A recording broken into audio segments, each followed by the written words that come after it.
I just moved the decoy maybe 20 yards north, so I'm trying to get it into the clearing here where the grass is a little bit lower, so that the birds that are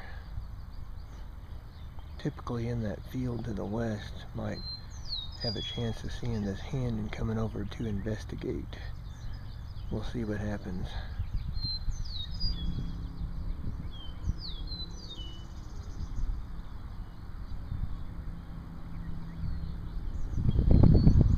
I'd say about 15 minutes after I put that hen decoy where she is now, I saw a pretty nice gobbler appear, I don't know, 600-700 feet kind of west northwest of my position, and I'm sitting here watching him right now. I've been calling to him a little bit, so I've got his attention, so I'm going to see what we can do here. I've got a south wind and he's not hearing my voice, but he's hearing that box call I've been running, so we'll see if he wants to close the gap any. Well, I've been working that bird for maybe 20-25 minutes, and the wind's picking up, so it might be a little bit of a factor, but I've got the bird's attention, but it's just hanging up on one of those pasture fences out there, and he's just hanging up right on the edge of the timber. But I have seen his fan open up one time, but there's quite a bit of grass, and I would think if he would just look this way, he ought to be able to see this hen decoy. So I'm going to be quiet for a little bit and see what happens.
Cross the fence.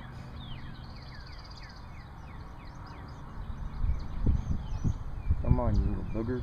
Cross the fence.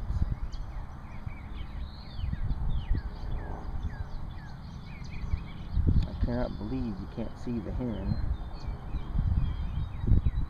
Come on now. Just get under that fence. It'll only shock you once.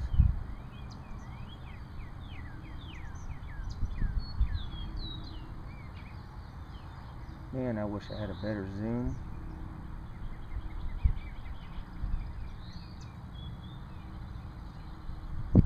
He is just hung up on that fence, and he will not cross it.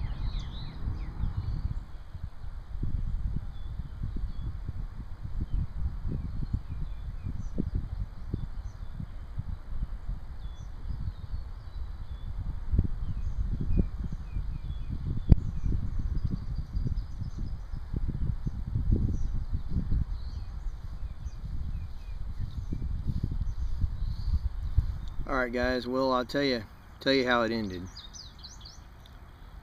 I'm gonna keep this turkey hunting seat up here to kind of try to block some of the wind so my voice carries a little better. That bird was hung up. I mean, he was at that fence, I would say I don't know, maybe 1/10 of a mile. He just wouldn't come any closer. And I don't blame him because it's hot. It's a hot wire fence.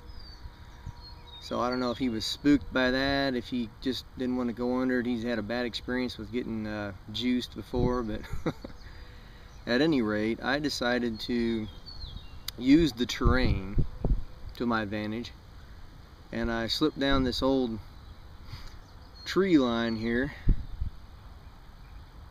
I wasn't able to get too much lower than him, so I kind of had to belly crawl. And I think, I don't know if I saw another bird that I ended up pursuing. It might have been the same bird. You know, it was another. That bird that I was after might have gotten spooked, and you know how it is.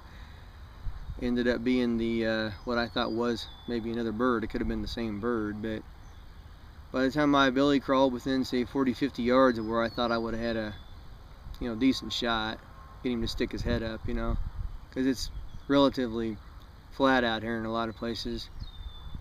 There was no bird to be seen, so either I wasn't close enough to the ground, or he just got tired of sticking around for that hen. So but anyway, this was fun. This was of my 3 hunts this year, this was the funnest one. That was a decent bird.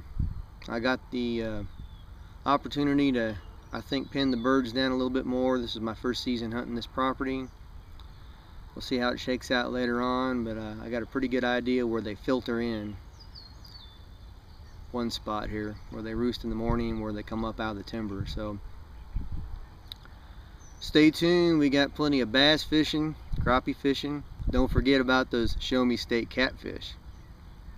Well, until next time I'm in the timber, happy hunting to you, or at the shoreline or in a boat.